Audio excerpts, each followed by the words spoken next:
Jesse, what do you think's going to happen with Breaking Bad? You're from Hollywood. Give us a spoiler. Well, as you know, in Hollywood, we all talk. We have a weekly meeting about all things on television.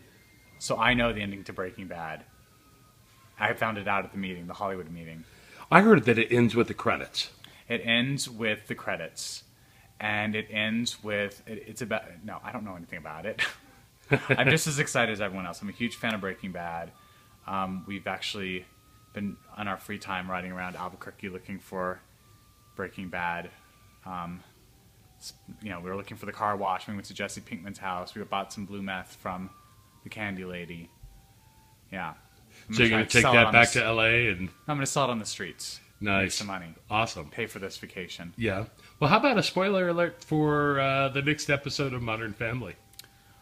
You just got engaged. We just got engaged. I'm trying to think what happens in next week's episode. Oh, next week's episode, I actually get stuck in a very precarious place in my office on a weekend. I go in to do some work on the weekend, and I get stuck in a very tiny spot. It's kind of similar to the episode where I got stuck in the bathroom as Spider-Man. Kind of has the same feel as that. It's really funny. Excellent. Hey, so Breaking Bad's wrapped. They've moved out of town. There is another show at Albuquerque Studios that's preparing for a mid-season replacement or emergency replacement called Night Shift with some of the same people from Breaking Bad. How cool would it be for you to come here and do a weekly television series in the future? I don't know if I could do it. I love my family, but just having them that close to me all the time, it would be really, really hard.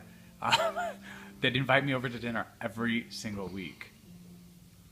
I couldn't do it. Well, did your mom or your family have a specialty and good food? And you said you like green chili. I love green chili. My mom makes great green chili chicken enchiladas. My dad's new wife is a great cook. It would be great. I think every week, maybe like if I could do a mini series here, something short that had an expiration date. But I love LA. And so the green chili just isn't enough. It's not enough, no. Unless it was like a big 10-year contract that, cha-ching. Do you have something you're going to reveal to me that I'm being cast on a show here? Well, I do know a lot of writers working on scripts here. Oh, okay. Well, let's see what comes up. I'm not going to say yes or no right now. Great. Well, hey, let's move on. Tell us a little bit more about your Tie the Knot Foundation and what you're doing here in Albuquerque, New Mexico this weekend. Okay. So Tie the Knot is a foundation that I created with my husband, Justin and Makita, and we design bow ties. I'm not wearing one right now. I apologize. I was feeling choky. But all the proceeds from the bow ties go to marriage equality. And we've raised thousands of dollars for marriage equality in the past year. And we've gone to Illinois to help support a marriage equality bill that they had. Obviously, we're here in New Mexico trying to bring attention to the lawsuit that you all are in right now with marriage equality. And it's been great. It's been really fun. It's exactly what we want to do with our platform right now. So, we have another collection coming out in a few weeks with some more bow ties. We have Patricia Michaels here from New Mexico designed a beautiful bow tie for us. So we were very lucky to have that pedigree of Project Runway designing one of our bow ties. Right, and she's from Taos Pueblo. Taos, yeah. Talked a little bit last night at an event in South Broadway Cultural Center about the significance of the feathers on the tie. Can you tell people that weren't able to go last night what that meant? She does a much better... First of all, Patricia, I don't know if you know this, but she can talk. Ooh, she is a good talker. So she talked quite some time about the feathers, and I didn't follow every single moment, but it's very important to her culture, and the eagle feathers are very important to her, and she had a very beautiful explanation of the crossing of the feathers and what it meant for her for equality, and the eagle is such a strong bird, and the strength that we must have for marriage equality. It was really quite beautiful how she incorporated it into her beliefs and her culture.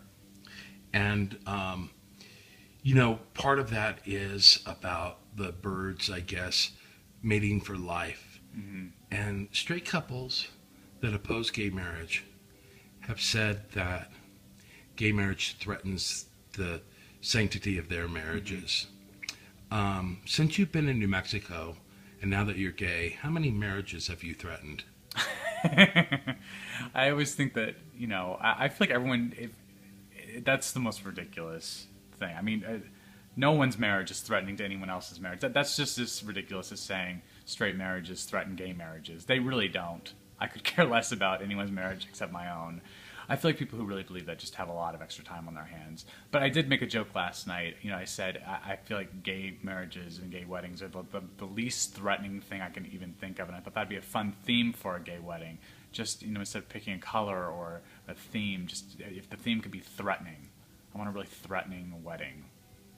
So what color is that? Dark gray? It doesn't matter. It just has to be threatening. It doesn't even have to have a color theme, just as long as it's threatening. And so people are evolving. And we've talked before for Albuquerque, the magazine, and I heard you talk about it a little bit last night about how your own family's evolved. Absolutely. I mean, it's a process for everyone, not just the person who is gay. My parents had a hard time with me being gay at first, and have taken their own time to oh yeah, there it is, chinga chinga, to accept marriage equality, and they've been really wonderful. And my dad has had quite a journey with that, and my sister said it's a coming out process for them as well, because it was something that they had to, and I think it's also a mourning process for my mom and dad had a certain idea of what having a son meant, and now they just have to reconfigure that. And I think my mom thought, oh, he'll never get married, he'll never have kids. And those are two things that, first of all, I've gotten married and we want to have kids. And so I think she's just had to reconfigure her thinking a little bit. But it's been a great process for her. And I think, she loves Justin very, very much. And I think she feels like she gained, another son through this process.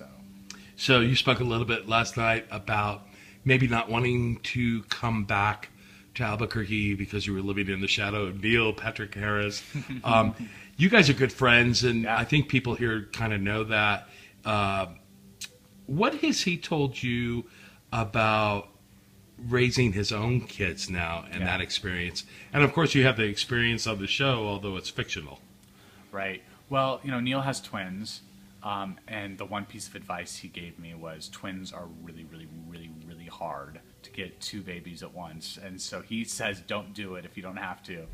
Have two kids if you want to, but at the same time, it's really, really hard.